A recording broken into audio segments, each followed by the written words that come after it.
maturity of a man is not when he speaks of the big things. It's when he understands the small things.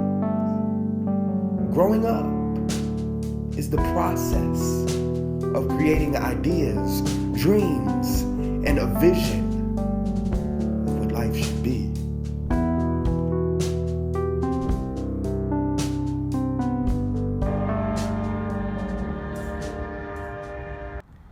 You're just another statistic. You really think you're gonna make it out of Kirsten? Jamal, please. You're gonna be strung out on drugs and alcohol just like your family. You will wind up just like your daddy, doing nothing. See, a lot of people think I have it all together just because of the situation I've been in and what I've been so blessed with and fortunate with in life. But people failed to realize things I had to go through to get to this very point. So I kind of wanted to put something together, kind of showcase my process and my journey of how I kind of overcame all these challenges and how I got to this point where I can just be so happy, charismatic, outgoing. It's been a journey, but I believe I put in this earth to kind of push people to be the best they can be at all times.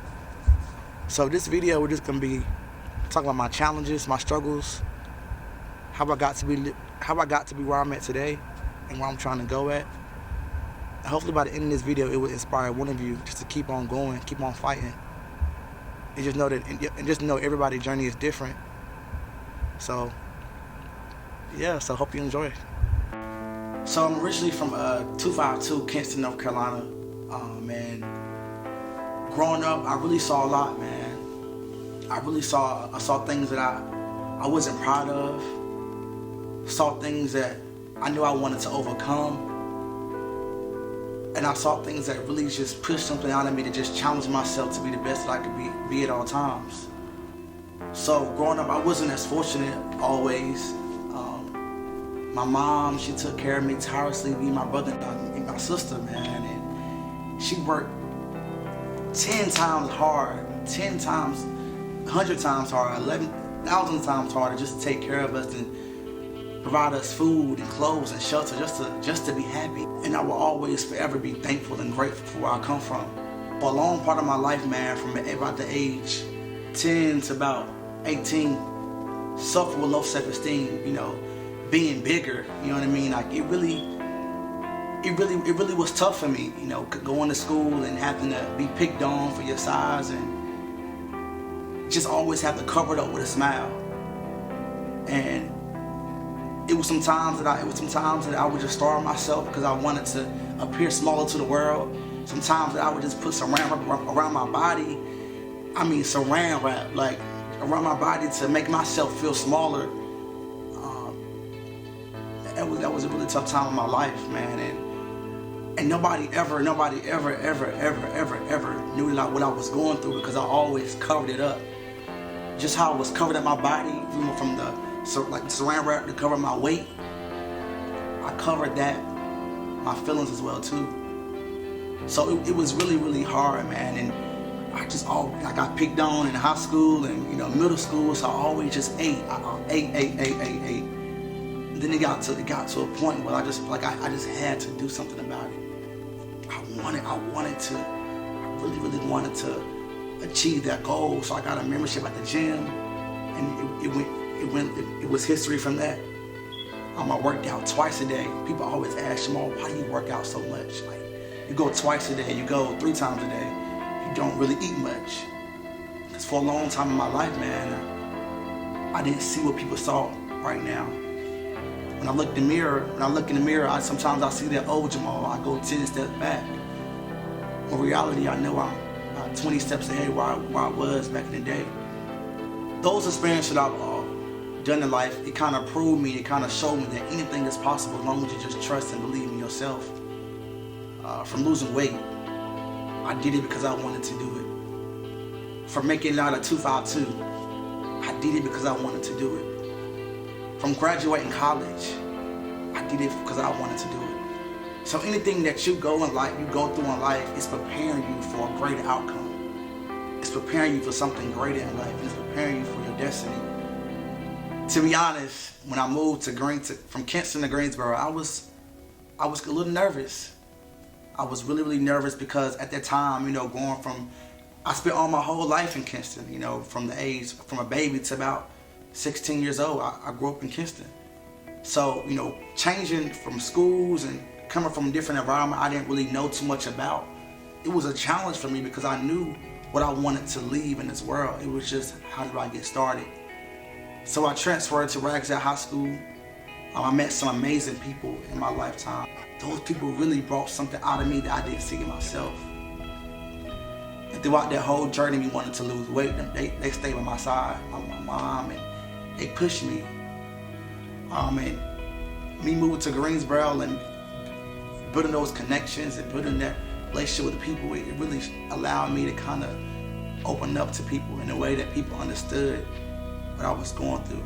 The first time I weighed myself, that kind of really, that made me want to lose weight, and it made me to really, really want to start working out. I was about 260, and now I'm about 170. And I went from a size 44 pants width, to a size 30 pants. I went to a size 3X shirt to a size medium shirt. So things like that, it wasn't done because I didn't put the work in. I had to put the work in and get the end result. And there was some days I felt like I was just wasting my time. I was working out every single day, grinding. And I felt like, dang, I would always try to weigh myself, my inches, and I really wasn't seeing the result that I wanted to see. But I knew every situation, every journey, you had to keep going. You have to keep putting the work in. You gotta just keep going if you want to see that end result. So I know I had to work hard. There were times I would work out and I almost passed out, but I knew I had a vision for myself. I had a plan that I wanted to achieve, and I knew it couldn't be achieved if I didn't put the work in it. If I had to describe my experiences at A&T in one word, it would probably be growth. Growth from coming in as a freshman, just wanted to spread my wings, just wanted to leave a legacy, wanted to make an impact on so many people's lives. I was ready, I was eager, I was hungry. And I felt like this was my moment at A&T to really showcase that. So when I first got to A&T, I was hitting the ground running, running for positions left and right, just trying to build my network. Becoming Mr. Freshman was not something I dreamed of. It was not something that I knew was going to happen, that I dreamed of. I just thought the title was cool at the moment. So I did that, and when I won that, something told me that, Jamal, you can do anything you put your mind to. So I just kept working day in, day out. And I was able to really, really prove to myself and not others that anything is possible, man. You gotta really just trust and believe in yourself and know that everything that you're going through right now is gonna be the better for yourself. To become Mr. North Carolina A&T was a journey.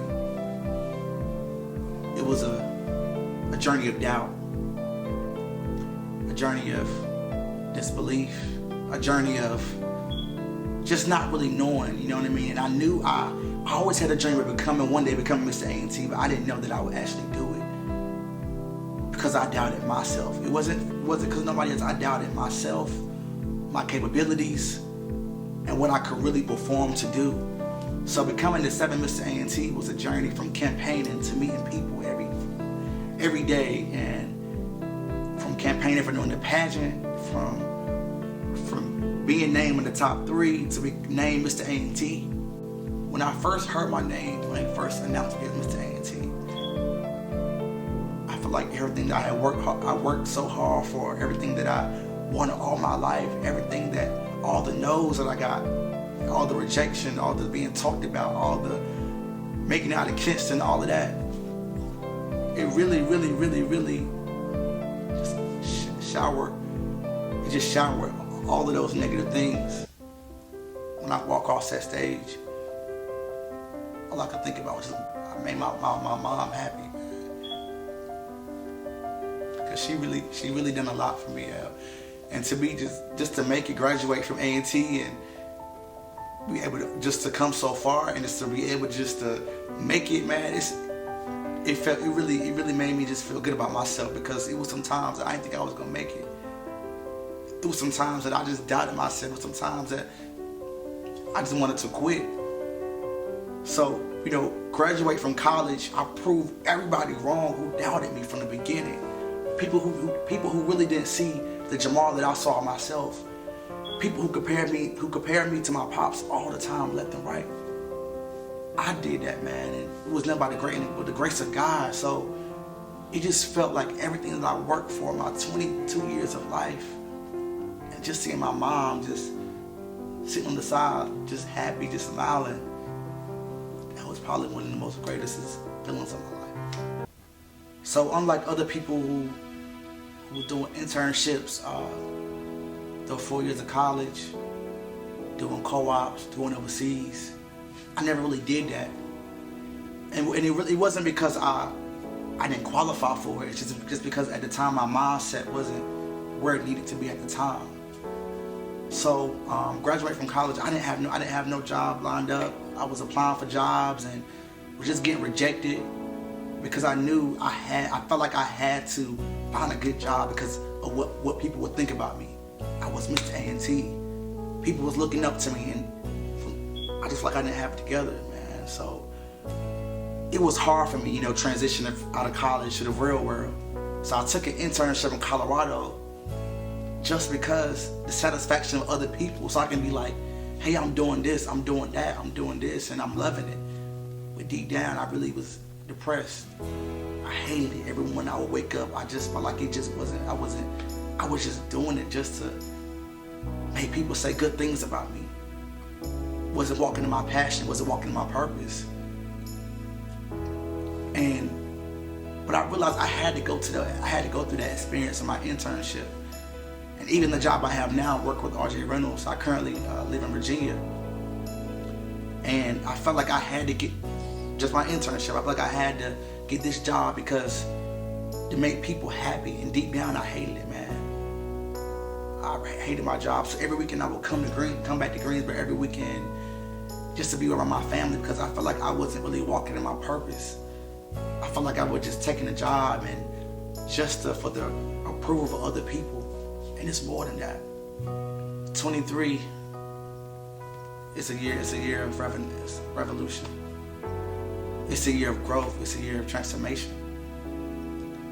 So when I was going through that job, and it was days I doubted myself. It was days that I didn't want to be there. I was always applying to jobs. I was building my network on LinkedIn every single day in and day out, emailing recruiters, emailing people, trying to figure out what is it that you really want to do in this life.